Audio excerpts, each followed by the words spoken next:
gözlərəm, bir ömür yolunu gözlərəm, gözlərəm. Aşığın böyükdür ürəkdə sevdası, ömrümün mənası, canımın parçası. Edərsən gedərəm, gələrsən gələrəm, səninlə ağlaram, səninlə gülərəm. Məni məndən qoparırsan, götürürsən, aparırsan, bunu heç kimsə bacarmır, amma sən tək bacarırsan. Məni məndən qoparırsan, götürürsən, aparırsan, bunu heç kimsə bacarmır, amma sən tək bacarırsan. Amma sən tək bacarırsan.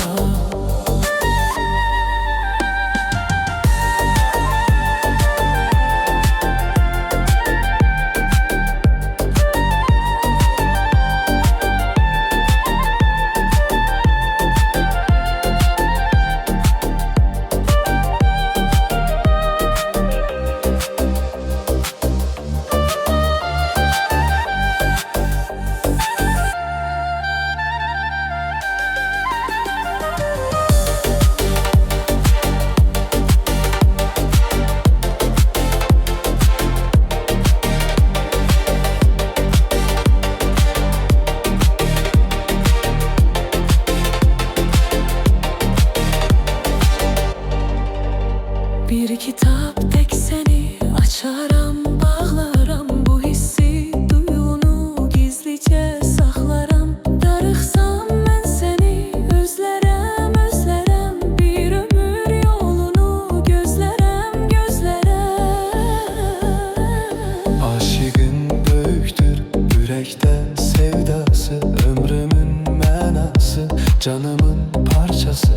Edərsən gedərəm, gələrsən gələrəm, səninlə ağlaram, səninlə gülərəm. Məni məndən qoparırsan, götürürsən, aparırsan, bunu heç kimsə bacarmır, amma sən tək bacarırsan. Məni məndən qoparırsan, götürürsən, aparırsan, bunu heç kimsə bacarmır, amma sən tək bacarırsan. Amma sən tək bacarırsan. Məni